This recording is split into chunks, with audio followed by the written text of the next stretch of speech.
Firman Tuhan diambil dari Kisah Para Rasul 17 ayat 1 sampai 15. Paulus dan Silas mengambil jalan melalui Amfipolis dan Apolonia dan tiba di Tesalonika. Di situ ada sebuah rumah ibadat orang Yahudi. Seperti biasa, Paulus masuk ke rumah ibadat itu. 3 hari Sabat berturut-turut, ia membicarakan dengan mereka bagian-bagian dari kitab suci. Ia menerangkannya kepada mereka dan menunjukkan bahwa Mesias harus menderita dan bangkit dari antara orang mati.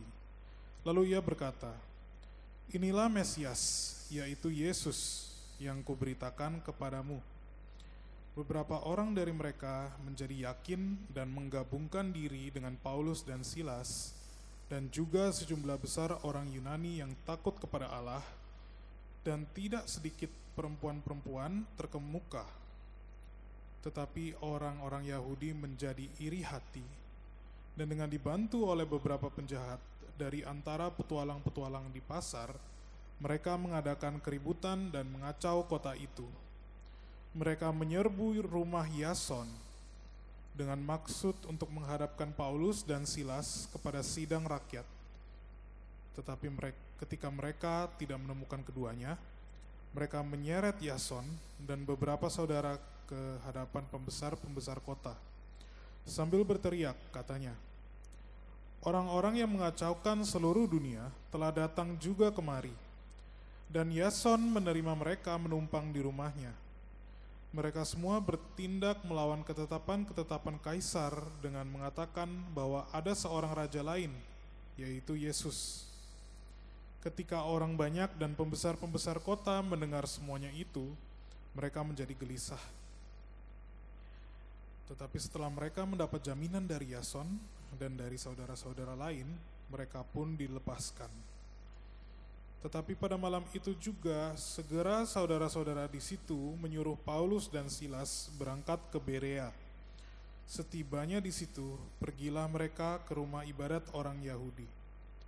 Orang-orang Yahudi di kota itu lebih baik hatinya daripada orang-orang Yahudi di Tesalonika, karena mereka menerima firman itu dengan segala kerelaan hati, dan setiap hari mereka menyelidiki kitab suci untuk mengetahui apakah semuanya itu benar demikian. Banyak di antara mereka yang menjadi percaya, juga tidak sedikit di antara perempuan-perempuan terkemuka dan laki-laki Yunani. Tetapi ketika orang-orang Yahudi dari Tesalonika tahu bahwa juga di Berea telah diberitakan firman Allah oleh Paulus, datang jugalah mereka ke sana, menghasut dan menggelisahkan hati orang banyak. Tetapi saudara-saudara menyuruh Paulus segera berangkat menuju ke pantai laut, tetapi Silas dan Timotius masih tinggal di Berea. Orang-orang yang mengiringi Paulus menemaninya sampai di Athena, lalu kembali dengan pesan kepada Silas dan Timotius supaya mereka selekas mungkin datang kepadanya. Demikianlah firman Tuhan. Ya, saudara, sekali lagi perkenalkan, saya Joshua, salah satu staf penuh waktu di GBC. Saya mengucap syukur untuk hari ini bisa kembali diberikan kesempatan untuk memberitakan firman, dan di tempat ini untuk pertama kali. Ya, tapi sebenarnya saya sudah paus selama 2 tahun, saudara. Jadi ini saya belajar lagi. Sebenarnya deg-degan. Mungkin tadi Beni kalau deket saya, waktu baca ayat ke-15 saya kayak Oke. Sebelum kita masuk ke dalam pemberitaan firman hari ini, mari kita berdoa. Tuhan, kami mengucap syukur untuk kasih setiamu di dalam kehidupan kami, untuk penyertaan-Mu, untuk Injil yang Kau nyatakan, untuk pemilihan-Mu kepada kami sehingga kami boleh mengenal Engkau. Kami boleh memiliki relasi, Tuhan, yang terjalin kembali denganmu. Dan biarlah Tuhan, pagi hari ini ketika kami membaca firman-Mu, ketika kami merenungkan firman-Mu, Kau menolong kami untuk mengerti, untuk mengenal Allah yang hidup, untuk memperbarui hidup kami, untuk membuat kami tunduk kepada otoritas Allah. Dalam nama Tuhan Yesus kami berdoa. Amin. Ya saudara, minggu ini kita akan break dari seri Mazmur, karena kebaikan Kodavin, saya bisa memilih perikop yang akan saya khotbahkan hari ini, yang diambil dari Kisah Para Rasul 17 ayat 1 sampai 15 yang telah dibacakan tadi. Saudara, untuk memahami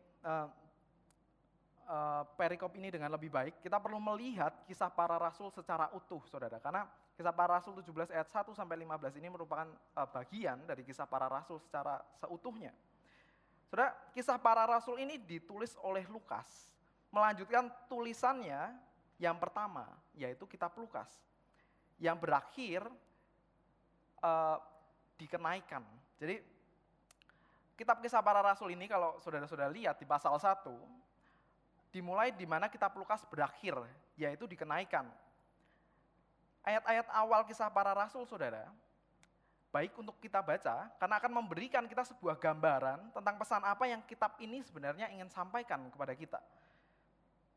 Namun saudara, karena lagi-lagi kisah para rasul ini adalah bagian kedua dari kedua tulisan Lukas, membaca ayat-ayat awal kitab Lukas pun akan membantu kita untuk memahami konteks seluruh buku yang Lukas tulis.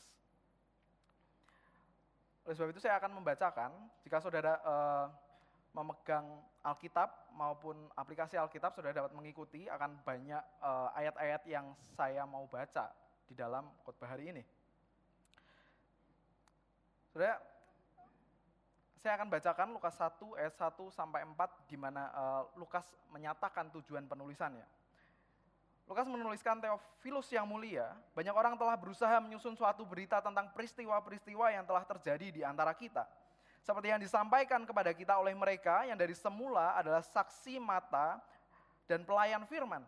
Karena itu setelah aku menyelidiki segala peristiwa itu dengan seksama dari asal mulanya, aku mengambil keputusan untuk membukukannya dengan teratur bagimu.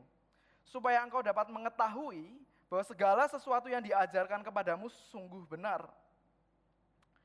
Saudara, Lukas 1 sampai 4 ini memberitahu kita bahwa apa yang Lukas tuliskan di dalam bukunya adalah sebuah peristiwa yang telah ia selidiki secara menyeluruh.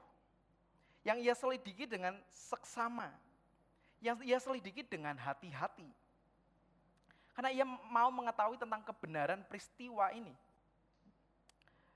Dan saudara, penyelidikan Lukas seperti yang kita baca, membawa Lukas kepada keyakinan akan kebenaran mengenai peristiwa ini. Dan ia menuliskannya, saudara, supaya di ayat 4, Lukas 1 ayat 4, supaya engkau dapat mengetahui bahwa segala sesuatu yang diajarkan kepadamu sungguh benar. Melalui penyelidikannya, Lukas tahu bahwa peristiwa ini adalah benar, dan ia menginginkan bahwa setiap pembacanya kita juga mengetahui bahwa hal ini adalah benar.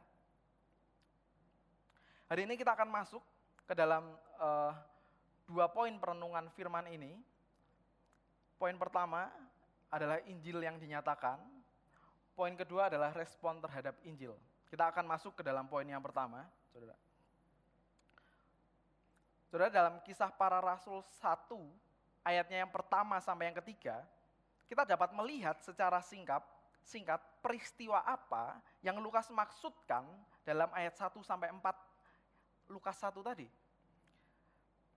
Karena ayat 1 sampai 3 kisah para rasul ini semacam rekapitulasi dari buku pertamanya.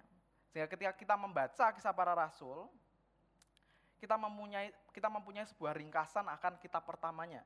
Karena kedua kitab ini, saudara, sebenarnya diperuntukkan untuk dibaca secara berkelanjutan. Karena kisah para rasul melanjutkan apa yang telah Lukas nyatakan di dalam kitab Lukas. Saya akan bacakan kisah para rasul 1, ayat 1 sampai yang ketiga.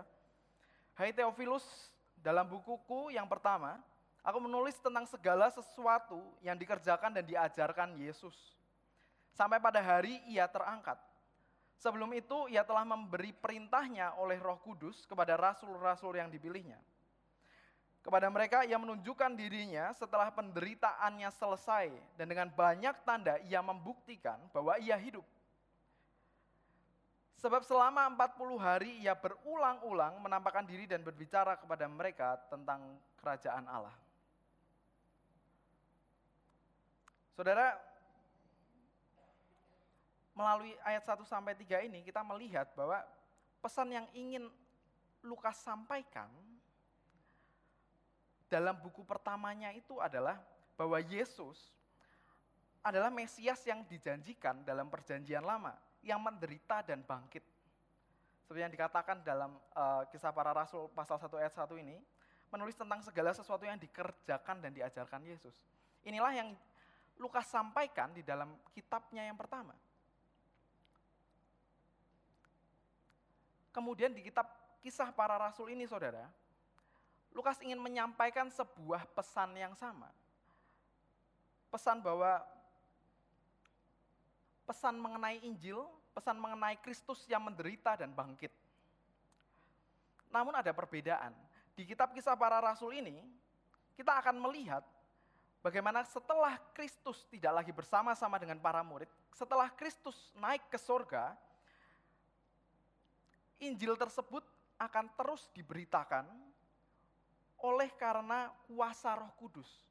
Injil akan diberitakan oleh para murid karena Roh Kudus yang datang dan bekerja melalui para murid. Kisah Para Rasul 1 ayat 8 menuliskan, tetapi kamu akan menerima kuasa kalau Roh Kudus turun ke atas kamu dan kamu akan menjadi saksiku di Yerusalem dan di seluruh Yudea dan Samaria dan sampai ke ujung bumi. Saudara, inilah gambaran tentang apa yang Lukas ingin sampaikan di dalam kitab Kisah Para Rasul ini. Yang ingin menyampaikan bahwa Injil yang telah diberitakan itu, Injil yang telah hidup di antara kita, bahwa Yesus itu yang telah menderita dan bangkit adalah Mesias, dan saat ini akan masih terus diberitakan oleh para murid dengan kuasa Roh Kudus. Saudara, inilah yang sedang Paulus lakukan di Tesalonika. Ia mengajarkan Injil yang sama, oleh karena Roh Kudus memberikan kuasa dan tuntunan bagi Paulus. Saudara, perkabaran Injil tidak terjadi karena inisiatif manusia, karena inisiatif para murid ataupun inisiatif Paulus. Perkabaran Injil ini terjadi karena Roh Allah yang mencelikkan murid-murid akan kebenaran. Saudara, perkabaran Injil ini tidak terjadi karena inisiatif manusia, sekali lagi. Karena Roh Allah yang datang mencelikkan para murid, yang mendorong, yang menginisiasi, yang memulai dan mengarahkan perkabaran Injil ini. Tanpa Roh Allah, murid-murid tidak akan pernah, saudara, mengabarkan berita Injil. Begitupun dengan Paulus. Kisah Para Rasul 9, ayatnya yang ketiga sampai kelima menyatakan bahwa dalam perjalanannya ke Damsyik, Paulus, ketika ia sudah dekat kota itu, ini Paulus sedang dalam perjalanan untuk menganiaya orang Kristen. Tiba-tiba cahaya memancar dari langit mengelilingi dia. Ia rebah ke tanah dan kedengaranlah olehnya suatu suara yang berkata kepadanya, Saulus, Saulus, mengapakah engkau menganiaya aku? Jawab Saulus, siapakah engkau Tuhan? Katanya, akulah Yesus yang kau aniaya itu. Ayat 17, Ananias berkata kepada Saulus demikian, Saulus saudaraku, Tuhan Yesus yang telah menampakkan diri kepadamu di jalan yang engkau lalui, telah menyuruh aku kepadamu supaya engkau dapat melihat lagi dan penuh dengan Roh Kudus. Saudara, perkabaran Injil yang Paulus lakukan tidak pernah terjadi karena Paulus yang ingin melakukannya. Itu terjadi karena Kristus yang datang kepada Paulus, mencelikkan mata Paulus, menginsafkan dia akan Injil, yang mengundang, memanggil dan mengutus Paulus. Sehingga segala sesuatu yang terjadi dalam perkabaran Injil ini merupakan inisiatif dan rencana Allah. Oleh sebab itu saudara, sampainya Paulus ke Tesalonika bukanlah sebuah kebetulan. Ini merupakan rencana Tuhan yang disusun secara matang. Saudara, kalau kita lihat Kisah Para Rasul 16 ayatnya yang ke-6 sampai dengan ke-10, bagian ini menjelaskan bagaimana Allah memanggil Paulus ke daerah Makedonia. Jadi di Makedonia, Tesalonika itu ada di Makedonia, Berea juga ada di Makedonia. Dan ini adalah rencana Allah untuk Paulus pergi ke Makedonia. Karena di pasal 16 dijelaskan sedemikian. Mereka melintasi tanah Frigia dan tanah Galatia karena Roh Kudus mencegah mereka untuk memberitakan Injil di Asia. Dan setibanya di Misia, mereka mencoba masuk ke daerah Bitinia, tetapi lagi-lagi saudara, Roh Yesus tidak mengizinkan mereka. Setelah melintasi Misia, mereka sampai di Troas. Pada malam harinya tampaklah oleh Paulus suatu penglihatan. Ada seorang Makedonia berdiri di situ dan berseru kepadanya, katanya, "Menyeberanglah kemari dan tolonglah kami." Setelah Paulus melihat penglihatan itu, segeralah kami mencari kesempatan untuk berangkat ke Makedonia. Karena dari penglihatan itu, kami menarik kesimpulan bahwa Allah telah memanggil kami untuk memberitakan Injil kepada orang-orang di sana. Saudara, arah perkabaran Injil Paulus ada dalam rencana Tuhan. Saudara, namun arahan yang Tuhan berikan tidak pernah berarti kalau saya ikut arahan Tuhan. Kalau saya ke Makedonia, kalau Paulus ke Makedonia, berarti perkabaran Injil akan mudah. Kalau Tuhan sertai, berarti akan baik-baik saja. Tidak demikian, saudara. Mengikut tuntunan Tuhan tidak berarti kesuksesan juga. Saudara, ikut Tuhan tidak pernah sama dengan nyaman dan baik-baik saja. Ikut Tuhan berarti, saudara, Tuhan dipermuliakan. Berarti hidup tidak lagi tentang saya, tetapi tentang Kristus. Saudara, kota pertama yang Paulus datangi ketika sampai ke Makedonia adalah Filipi. Dan di Filipi, Paulus didera dan dipenjara. Tapi Paulus tahu, saudara, Paulus tahu bahwa mengikut Tuhan tidak pernah berarti sama dengan baik-baik saja. Tidak sama dengan kenyamanan. Ikut Tuhan adalah tentang kemuliaan Tuhan. Di Filipi 3, saudara, di suratnya kepada jemaat Filipi, di ayat 7, Paulus mengatakan demikian. "Tetapi apa yang dahulu merupakan keuntungan bagiku, sekarang kuanggap rugi karena Kristus. Malahan segala sesuatu kuanggap rugi karena pengenalan akan Kristus Yesus Tuhanku. Lebih mulia daripada semuanya.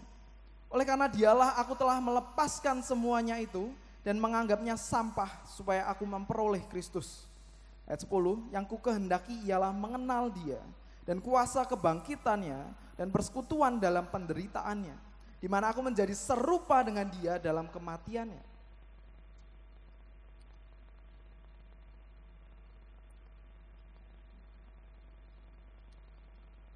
Saudara, inilah apa yang Injil lakukan kepada kehidupan Paulus. Injil yang Paulus terima telah mengubah dirinya. Injil membawa Paulus untuk mencintai Kristus lebih dari segala yang pernah ia miliki.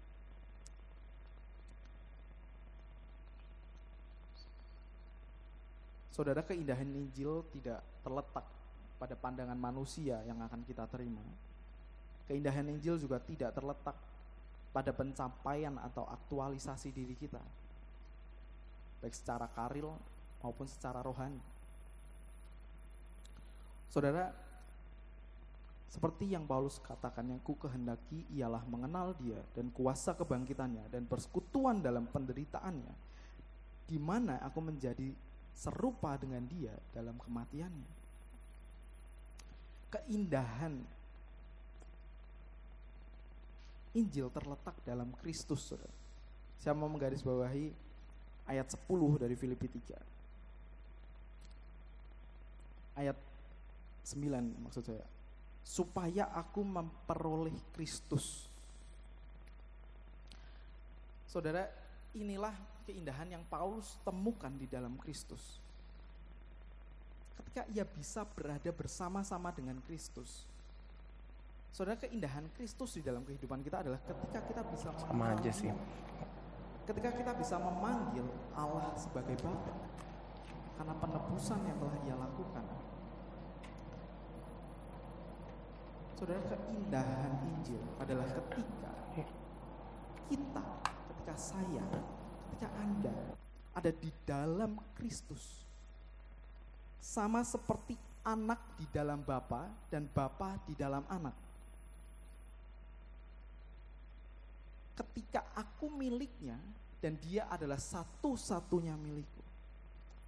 Ini adalah keindahan Injil, saudara. Ketika kita memiliki relasi yang dipulihkan dengan Allah. Saudara, pemazmur mengatakan dalam Mazmur 73 ayat 25-26. Siapa gerangan ada padaku di sorga selain engkau? Selain engkau tidak ada yang kuingini di bumi. Sekalipun dagingku dan hatiku habis lenyap, gunung batuku dan bagianku tetaplah Allah selama-lamanya. Saudara, relasi dengan Allah ini, kebersamaan dengan Allah ini, keindahan dan kenikmatan, keintiman dengan Kristus ini, yang membuat Paulus terus memberitakan Injil, meskipun ia terus dihina, terus dianiaya, terus didera, dan terus dipenjara, saudara. Karena menerima Injil ada di dalam Kristus memberikan sebuah kenikmatan yang sedemikian rupa. Memberikan kedamaian yang sedemikian rupa. Namun saudara, bukan berarti ketika kita ada di dalam Kristus dan memperoleh kenikmatan ini, berarti penderitaan itu menjadi tidak berat. Gak ada yang bilang, saudara, kalau kita bersama Kristus terus penderitaan gak berat. Penderitaan yang kita alami demi taat kepada Kristus itu tetap berat, saudara. Bahkan Paulus pun mengakuinya. Dalam suratnya kepada jemaat Tesalonika, di 1 Tesalonika 2 ayat 2, Paulus mengatakan demikian. Tetapi sungguh pun kami sebelumnya seperti kamu tahu telah dianiaya dan dihina di Filipi. Namun dengan pertolongan Allah kita, kami beroleh keberanian untuk memberitakan Injil Allah kepada kamu dalam perjuangan yang berat. Paulus mengatakan bahwa perjuangan pemberitaan Injil ini tidak mudah. Pemberitaan ini berat dan dia butuh pertolongan Allah. Paulus tidak mengelak akan beratnya perjuangan memberitakan Injil.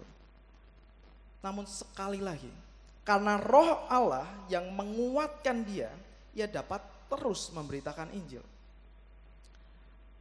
Meskipun ia dianiaya di Filipi, ia pergi ke Tesalonika untuk lagi-lagi, saudara, memberitakan Injil. Ia melakukan hal yang sama, ia mencari tempat ibadah orang Yahudi, ia mencari sinagoga untuk menyampaikan Injil lagi. Dan ketika, saudara, nanti kita lihat yang telah kita lihat dalam bacaan Alkitab kita, ketika ia menerima ancaman dan penganiayaan di Tesalonika, dan ia harus dilarikan ke Berea, ia tetap melakukan hal yang sama lagi, ia mencari tempat peribadahan Yahudi lagi, dan di sana ia memberitakan Injil lagi, saudara.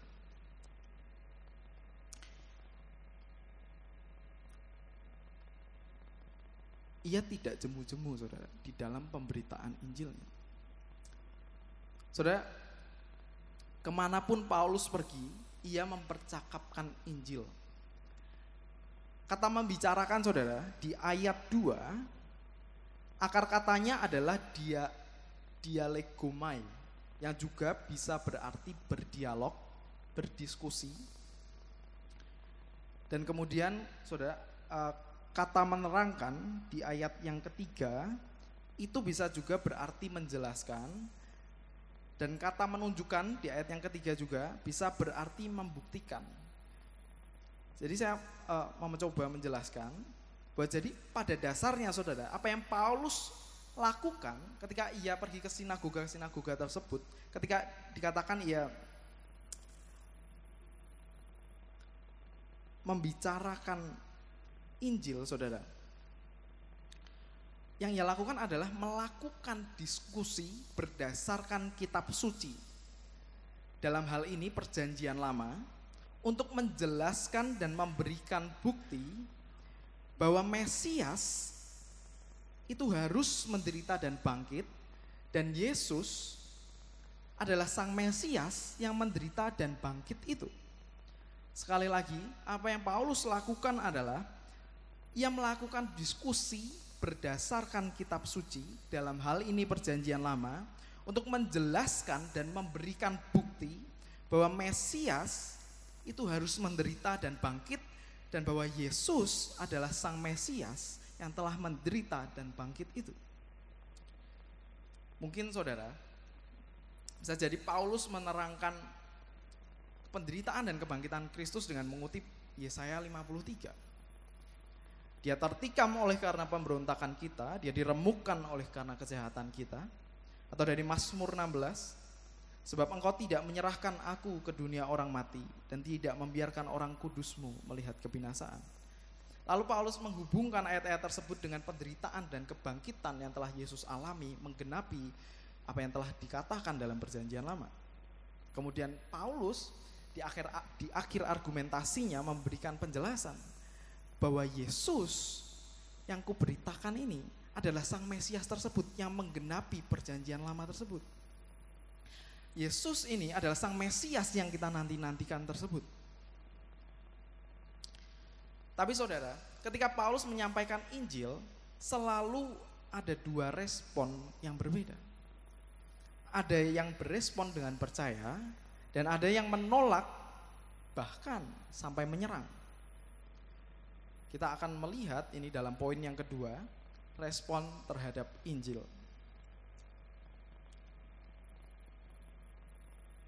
Saudara, di ayat keempat sampai kelima dikatakan demikian.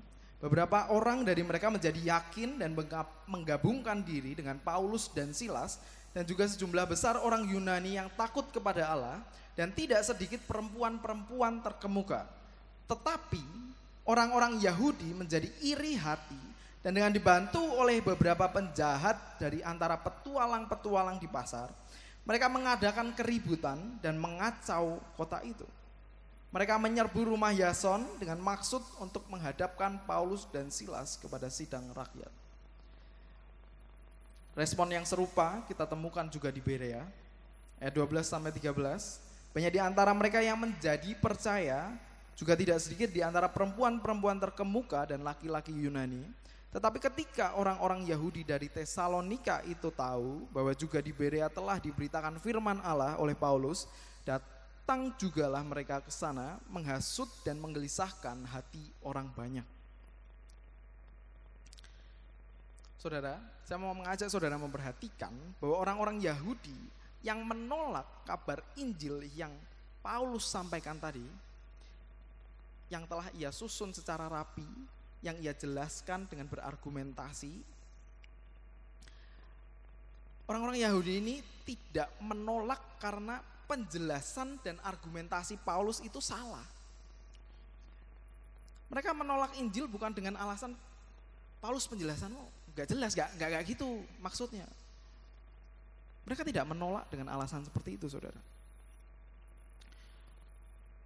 Orang-orang Yahudi ini menolak Injil karena iri hati. Saudara, orang-orang Yahudi ini memilih untuk tunduk di bawah keinginan mereka sendiri dibandingkan untuk tunduk di bawah otoritas firman yang menyatakan Yesus sebagai Mesias. Yang mereka lakukan, saudara, orang-orang Yahudi ini bukannya menyelidiki kitab suci dan mencari tahu apakah yang Paulus katakan itu benar. Orang-orang Yahudi di Tesalonika ini malah sibuk. Mereka sibuk mencari cara untuk menjatuhkan Paulus dan menjatuhkan berita Injil yang ia sampaikan. Saudara, daripada menelisik hati dan mengakui hati mereka yang berdosa, saudara, mereka menyelubungi iri hati tersebut dengan amarah. Amarah atas nama membela kebenaran. Tapi kebenaran menurut siapa, saudara? Tetapi sesungguhnya, saudara, apa yang orang-orang Yahudi ini ingin bela adalah status sosial dan kestabilan politis yang mereka miliki. Dan demi menjaga kestabilan yang mereka miliki, demi menjaga kedudukan dan posisi yang mereka miliki, mereka rela melakukan hal-hal ini, saudara. Ayat 5-6. Dibantu oleh beberapa penjahat dari antara petualang-petualang di pasar, mereka mengadakan keributan dan mengacaukan kota itu. Mereka menyerbu rumah Yason dengan maksud untuk menghadapkan Paulus dan Silas kepada sidang rakyat. Tetapi ketika mereka tidak menemukan keduanya, mereka menyeret Yason dan beberapa saudara ke hadapan pembesar-pembesar kota sambil berteriak katanya, orang-orang yang mengacaukan seluruh dunia telah datang juga kemari. Dan Yason menerima mereka menumpang di rumahnya. Mereka semua bertindak melawan ketetapan-ketetapan kaisar dengan mengatakan bahwa ada seorang raja lain, yaitu Yesus. Saudara, demi kepentingan mereka berteriak menuduh Paulus dan Silas mengacaukan dunia. Mereka memfitnah Paulus dan Silas, Yason dan orang-orang percaya lainnya sedang melakukan pemberontakan. Ketika fakta yang terjadi di lapangan, saudara, adalah orang-orang Yahudi ini sendiri yang demi kepentingan diri mereka sendiri yang membuat narasi yang palsu, mengumpulkan para penjahat dan memulai sebuah kekacauan. Bukan hal yang asing tentunya bagi kita bahkan saat ini. Saudara, demi kepentingan mereka ini, mereka rela menyeret dan menumbalkan orang yang tidak bersalah. Bukan masalah, saudara. Demi mewujudkan keinginan mereka. Saudara, bagi mereka kebenaran adalah ketika diri saya diuntungkan. Kota di mana mereka berada, lingkungan mereka, komunitas mereka, itu cuma pion-pion yang bisa digantikan. Yang penting kegunaannya adalah untuk mengamankan diri saya. Ketetapan-ketetapan kaisar itu juga hanya digunakan untuk menjaga kepentingan saya. Mereka ini penuh dengan tipu muslihat. Jika demi kepentingan mereka ini, mereka perlu menimbulkan keresahan, kerusakan, kekacauan, keributan, kerusuhan di mana-mana, bukan masalah. Kita lihat di ayat 13 bagaimana mereka menimbulkan kekacauan juga di kota lain. Demi kepentingan mereka akan kejar. Mereka akan kejar untuk menjatuhkan Injil. Ayat 13 saya bacakan. Tetapi ketika orang-orang Yahudi dari Tesalonika tahu bahwa juga di Berea telah diberitakan firman Allah oleh Paulus, datang jugalah mereka ke sana menghasut dan menggelisahkan hati orang banyak. Saudara, pertanyaannya, apa sih yang membuat orang-orang Yahudi ini sedemikian jahat? Perikop kita mengatakan karena iri. Mereka iri, saudara, karena rasa takut yang sedemikian rupa. Mereka takut kehilangan kenyamanan yang selama ini mereka miliki. Mereka takut stabilitas posisi mereka akan terancam jika orang-orang yang awalnya mengikuti ajaran mereka berpindah mengikuti ajaran Injil yang Paulus beritakan. Mereka takut dan cemas jika pengikut mereka berkurang, berarti ini pengaruh mereka berkurang, kendali mereka berkurang, posisi mereka yang terpandang menyusut, saudara. Kenapa mereka takut, saudara? Kenapa ada ketakutan yang sedemikian rupa? Karena tanpa Kristus, saudara, tanpa Kristus mereka memerlukan kendali dan pengakuan tersebut. Sama, tanpa Kristus kita memerlukan kendali dan pengakuan tersebut. Karena sejak kejatuhan, saudara, ada kekosongan dalam jiwa manusia. Karena sejak kejatuhan manusia dalam dosa, ada sebuah kehampaan yang muncul.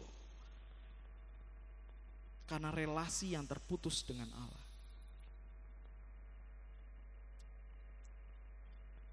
Saudara, kita melihat sebuah kontras yang tajam di mana usaha orang-orang Yahudi ini tadi mempertahankan otoritas mereka tidak membawa kedamaian, tetapi kehancuran. Mereka yang menginisiasi keributan. Hati mereka, saudara, gelisah. Dan mereka membawa kegelisahan itu kemana mereka pergi dan menyebarkannya seperti wabah. Dan mereka menghasut orang-orang untuk ikut gelisah. untuk ikut menolak Injil. Sedangkan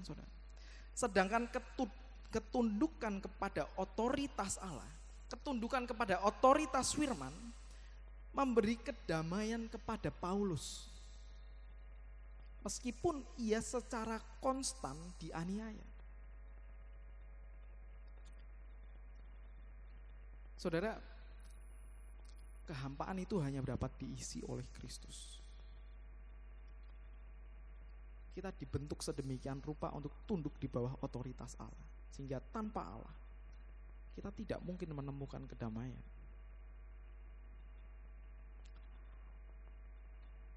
Mereka menuduh Paulus mengacaukan dunia. Jadi apakah Paulus mengacaukan dunia, saudara? Dalam terjemahan bahasa Inggrisnya dikatakan turn the world upside down. Apakah Paulus melakukan hal itu? Jawabannya ya, saudara. Ya. Ya karena Injil yang diberitakannya mengacaukan tatanan dosa. Injil yang diberitakan oleh Paulus menginterupsi kekacauan yang nyaman. Saudara, Injil itu, saudara, memutarbalikkan yang terbalik. Injil itu memutarbalikkan yang terbalik kembali kepada tatanan damai sejahtera Allah. Saudara, sejak kejatuhan tatanan kita sudah terbalik.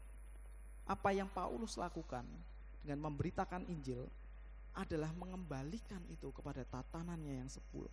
Ya betul, Injil itu memutarbalikkan hidup kita yang kacau, rusak, berdosa untuk kembali berelasi dengan Allah, untuk kembali berada di bawah otoritas Allah. Saudara-saudara yang terkasih, kisah ini tidak ditulis agar kita menghina orang Tesalonika, tetapi supaya kita melihat diri kita di dalam kisah tersebut. Saudara, kita bisa rajin ke gereja, kita bisa rajin baca Alkitab, bahkan melayani dengan setia. Namun saudara, tetap menolak perintah Kristus di area tertentu hidup kita. Oh ya, tentu kita bisa. Kita ingin saudara dapat penghiburan Injil tanpa berserah sepenuhnya kepada Kristus.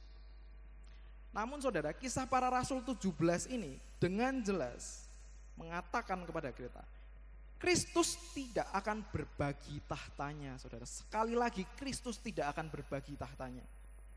Pilihannya adalah ia memerintah atas segalanya atau ia sama sekali tidak memerintah atas kehidupan Anda. Oleh sebab itu hanya ada satu jalan, saudara, untuk menerima kedamaian tersebut, yaitu dengan tunduk di bawah otoritas Kristus, dengan percaya kepada Injil dan membiarkan Kristus bertahta di atas kehidupan kita. Saudara, setelah Paulus dilarikan dari Tesalonika ke Berea, Paulus memberitakan juga Injil yang sama. Namun kali ini responnya lebih baik. Ayat 11, orang-orang Yahudi di kota itu lebih baik hatinya daripada orang-orang Yahudi di Tesalonika. Karena mereka menerima firman itu dengan segala kerelaan hati dan setiap hari mereka menyelidiki kitab suci untuk mengetahui apakah semuanya itu benar demikian. Ini hal yang tidak dilakukan oleh orang Yahudi di Tesalonika. Saudara, kali ini diskusi yang Paulus lakukan untuk membuktikan Yesus adalah Mesias berjalan dengan lebih baik. Karena orang-orang Berea meresponi argumentasi Paulus dengan menyelidiki kitab suci, saudara. Mereka tidak menolak dengan mentah-mentah, mereka ikut menyelidiki kitab suci. Mereka mau memastikan apakah memang betul yang Paulus katakan, apakah memang demikian. Saudara, orang-orang Berea ini lebih baik hatinya karena mereka terbuka kepada Injil. Tapi saudara, ini tidak berarti sama dengan mereka percaya. Yang mereka lakukan adalah mengizinkan percakapan terjadi. di mana pemahaman dan pemikiran mereka ditantang oleh kebenaran. Tapi mereka tidak percaya juga. Karena pada akhirnya saudara, tidak semua orang menjadi percaya. Di ayat 12 kita lihat, banyak di antara mereka yang menjadi percaya, juga tidak sedikit di antara perempuan-perempuan terkemuka dan laki-laki Yunani. Tapi selalu ada saudara, orang-orang yang tidak menerima Injil. Tetap akan ada orang yang menolak Injil, sekalipun mereka telah menyelidiki kitab suci dengan seksama. Sekalipun saudara, hari ini ada orang yang membaca Alkitab dengan begitu rupa, mencari segala resources. Ada orang yang tidak bisa menemukan kebenaran tersebut. Ada orang yang tidak bisa melihat bahwa Kristus itu Tuhan. Seberapa keras pun mereka mencoba, mereka tidak akan menemukan kebenaran tersebut. Karena lagi-lagi saudara, setelah kejatuhan, kita buta akan kebenaran. Kecuali roh Allah sendiri yang menyatakannya kepada kita, kita tidak mungkin percaya. Seperti yang kita lihat pada Paulus saudara. Meskipun Paulus itu begitu cerdas, meskipun Paulus itu begitu bersungguh-sungguh, Paulus tidak menemukan Kristus di perjanjian lama yang ia baca. Dia tidak menemukan Yesus di situ. Dia tidak bisa menerima Yesus saudara. Sampai titik ketika Yesus sendiri yang datang, ketika roh Yesus sendiri yang menyatakan dirinya kepada Paulus, baru Paulus menjadi percaya. Dan ini bukan terjadi hanya pada Paulus, ini terjadi kepada setiap murid-murid Yesus saudara. Lukas 24 ayat 44 sampai 45 mencatat demikian. Yesus berkata kepada mereka, inilah perkataanku yang telah kukatakan kepadamu ketika aku masih bersama-sama dengan kamu, yakni bahwa harus digenapi semua yang ada tertulis tentang aku dalam kitab Taurat Musa dan kitab Nabi-Nabi dan kitab Mazmur. Perhatikan, lalu ia membuka pikiran mereka sehingga mereka mengerti kitab suci. Lalu ia membuka pikiran mereka sehingga mereka mengerti kitab suci.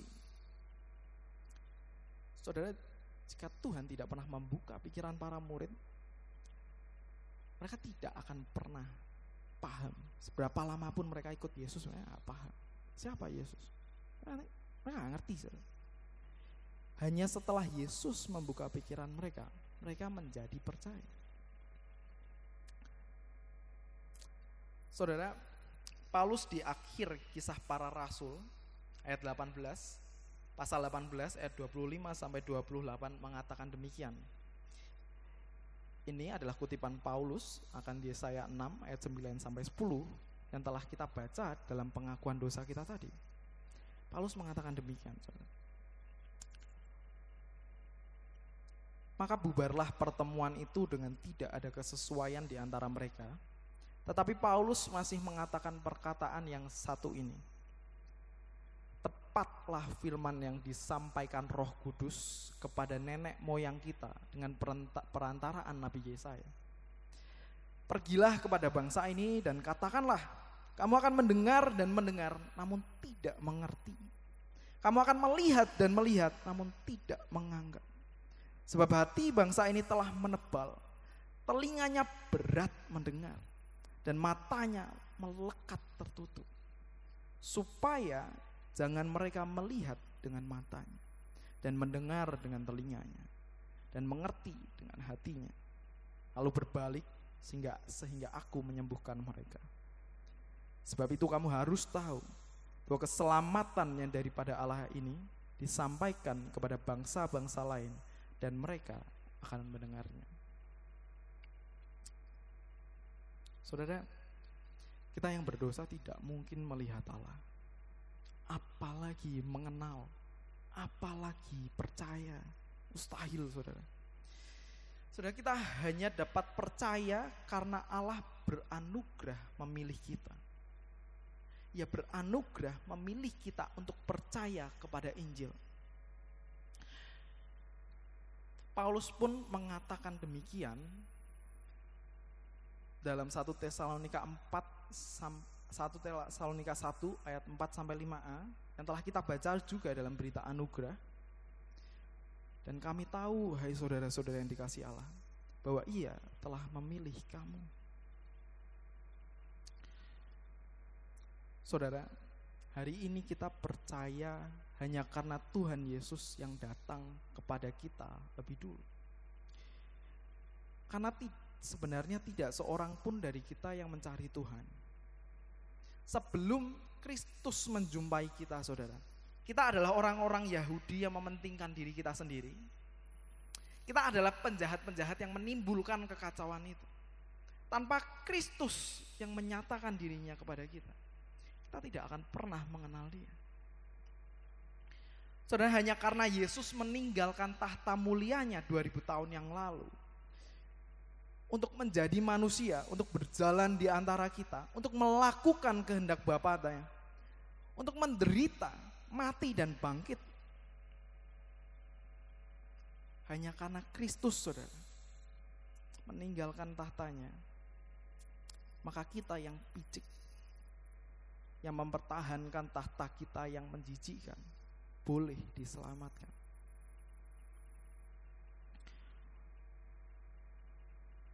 Saudara, puji Tuhan, kita adalah orang-orang yang dipilih oleh Allah.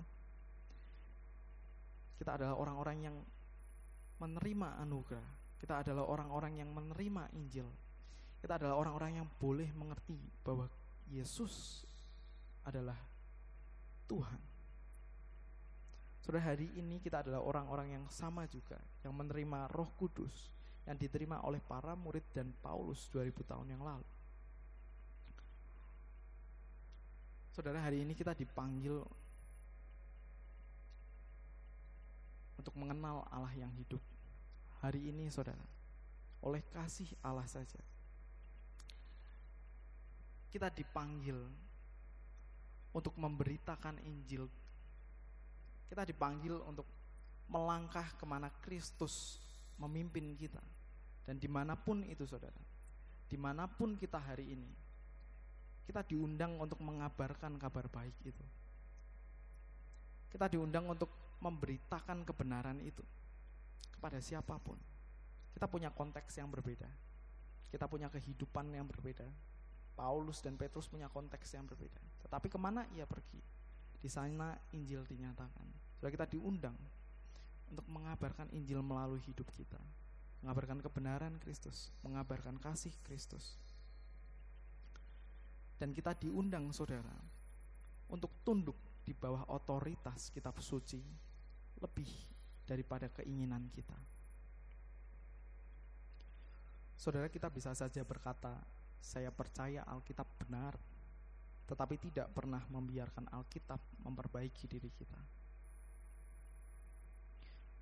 Saudara, mungkin selama ini kita membaca Alkitab, tapi kita melihatnya sebagai sebuah pesan bagi orang lain. Mungkin kita tidak mengizinkan firman itu mengoreksi kehidupan kita.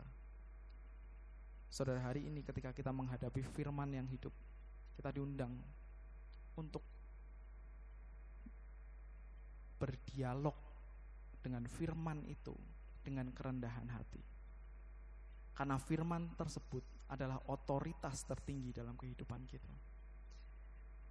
Ketika kita membaca firman,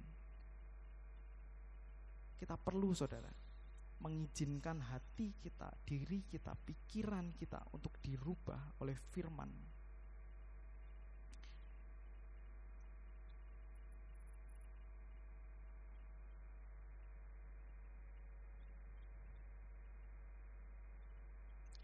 Saudara, pertanyaannya bagi kita hari ini adalah, apakah kita mau tunduk kepada otoritas Tuhan? Apakah kita mau tunduk di bawah otoritas Alkitab yang hidup? Dan membiarkan firman itu mengubahkan kehidupan kita. Mari kita berdoa.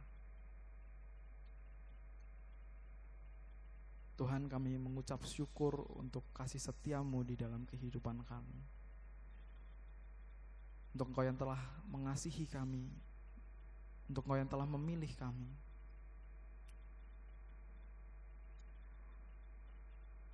Semua hanya karena anugerah-Mu semata.